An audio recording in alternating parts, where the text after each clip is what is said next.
आपण आता 1,00,000 सबस्क्रायबरच्या प्रवासात आहोत आणि तुमचं एक सबस्क्राईब या परिवाराला आणखी मोठं बनवू शकतो. 30 ते 35 हजारामध्ये जर एखादा फोन DSL सारखे फोटो काढत असेल, BGMI 125 फ्रेम पर सेकंड वर चालवत असेल, 2 दिवस आरामात बॅटरी देत असेल आणि वरून स्टॉक अँड्रॉइड एक्सपिरियन्स देत असेल, तर तुम्ही कोणता फोन निवडाल?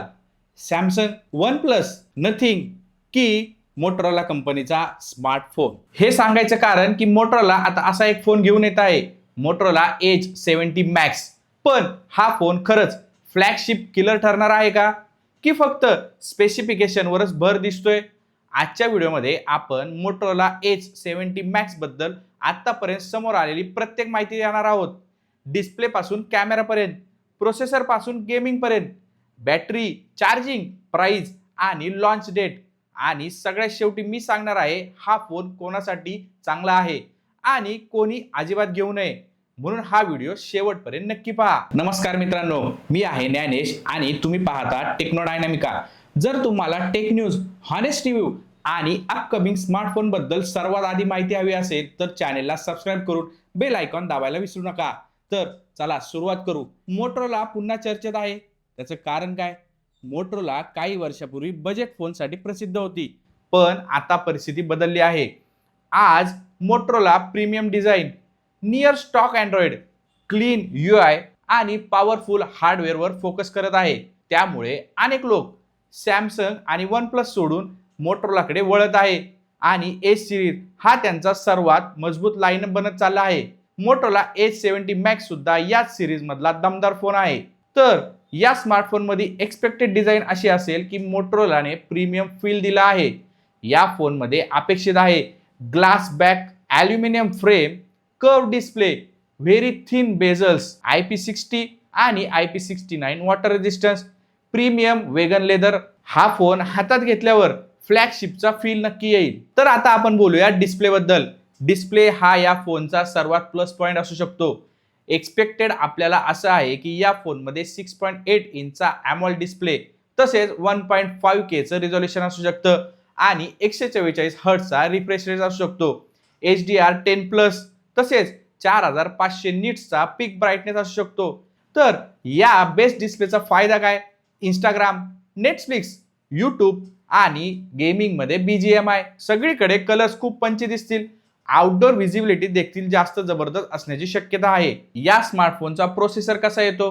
आता हा सर्वात महत्त्वाचा भाग आहे. प्रोसेसर असू शकतो स्नॅपड्रॅगनचा 8 Gen 4.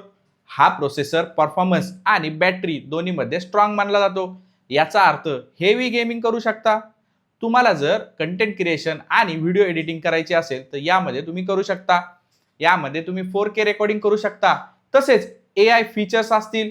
मल्टीटास्किंग सुद्धा या प्रोसेसरमुळे तुम्ही अगदी स्मूथ करू शकता. आजच्या जेनजींसाठी हवाय गेमिंग स्मार्टफोन आणि आजकाल जवळपास प्रत्येक जण BGMI किंवा COD मोबाईल खेळतो.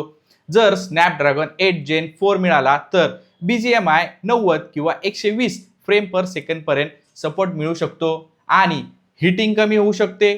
फ्रेम ड्रॉप्स कमी असतात. लॉंग गेमिंग सेशन असू शकतं. व्हायब्रेशन फीडबॅक चांगला आहे. स्टिरिओ स्पीकर असू शकतात.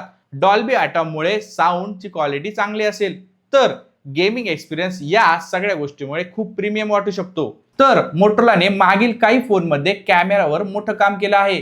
तर याचा आपल्याला एक्सपेक्टेड सेटअप असू शकतो 50 मेगापिक्सलचा सोनीचा LYT सेन्सर, 50 मेगापिक्सलचा अल्ट्रा वाईड, 10 मेगापिक्सलचा टेलिफोटो, तसेच 50 मेगापिक्सलचा selfie camera, natural colour, good dynamic range, excellent portrait, night photography, 4K video recording, vlog recording, stabilisation. तर कंटेंट क्रिएटरसाठी हा फोन खूप स्ट्रॉंग चॉईस ठरू शकतो. आपल्याला एक्सपेक्टेड आहे यामध्ये 6000 mAh ची बॅटरी, 125 वॅटचा टर्बो चार्जिंग, तसेच 15 वॅटची वायरलेस चार्जिंग, रिव्हर्स चार्जिंग पण असू शकते. तर मोटोरोलाची चार्जिंग स्पीड आधीपासूनच चांगली आहे. फक्त 20 ते 25 मिनिटात मोठ्या प्रमाणात स्मार्टफोन चार्ज होऊ शकतो. हेवी युजर्ससाठी जवळपास 2 दिवसाचा बॅकअप मिळू शकतो. तर सॉफ्टवेअर मोटोरोला म्हणजे no ads, no bloatware, near stock Android, smooth UI, AI features. तर यामध्ये आहे एक्सपेक्टेड Android 16, मल्टिपल इयरचं सॉफ्टवेअर अपडेट, जर तुम्हाला क्लीन एक्सपिरियन्स आवडत असेल तर मोटोरोला अजूनही बेस्ट ऑप्शन पैकी एक स्मार्टफोन आहे. या स्मार्टफोन मध्ये आपल्याला मिळते कनेक्टिव्हिटी 5G. हो, 5G कनेक्टिव्हिटी मिळते, wifi 7, Bluetooth 5.4, NFC, USB type C, stereo speakers मिळतात, डॉल्बी ॲटॉम्स म्हणजे साऊंड एक्सपिरियन्स खूप चांगला, इन डिस्प्ले फिंगरप्रिंट्स पण आहे. त्यामुळे हा स्मार्टफोन एक फ्लॅगशिप किलर ठरू शकतो. तर या स्मार्टफोनची एक्सपेक्टेड प्राइस असू शकते 32,000 ते 36,000च्या दरम्यान, कारण या प्राइसमध्ये कॉम्पिटिशन आहे. नथिंगचं, सॅमसंगचं, वन प्लसचं, IQचं या स्मार्टफोन कंपन्यांचं या प्राइस रेंजमध्ये चांगलं कॉम्पिटिशन आहे. तसेच रिअलमी यामध्ये मागे नाहीये, म्हणून मोटोरोलाला प्राइस खूप ॲग्रेसिव्ह ठेवावी लागेल. तर मित्रांनो, माझा एक्सपिरियन्स असं सांगतो, जर हे सर्व स्पेसिफिकेशन खरे ठरले तर मोटोरोला A70 मॅक्स हा गेमिंग लवर्ससाठी, कॅमेरा लवर्ससाठी आणि स्टुडंट, कंटेंट क्रिएटर तसेच वर्किंग प्रोफेशनलसाठी सगळ्यात स्ट्रॉंग ऑलराऊंडर फोन ठरू शकतो. पण अधिकृत लॉन्च होईपर्यंत या सर्व माहितीला एक्सपेक्टेड स्पेसिफिकेशन म्हणूनच पहा. तर मित्रांनो, मला एक सांगा, तुमच्या मते मोटोरोला A70 मॅक्सची एक्सपेक्टेड प्राइस किती असायला हवी?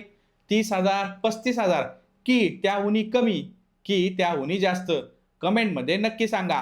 आणि जर तुम्हाला अशाच टेक न्यूज, स्मार्टफोनचे रिव्ह्यू आणि लीक्स, हॉनेस्ट कंपॅरिझन आणि बाईंग गाईड मराठीत सर्वात आधी पाहायचे असतील तर टेक्नो डायनामिका चॅनेलला आत्ताच सबस्क्राईब करा. व्हिडिओ आवडला असेल तर एक लाईक नक्की करा, मित्रांसोबत शेअर करा आणि हो, बेल आयकॉन दाबायला विसरू नका.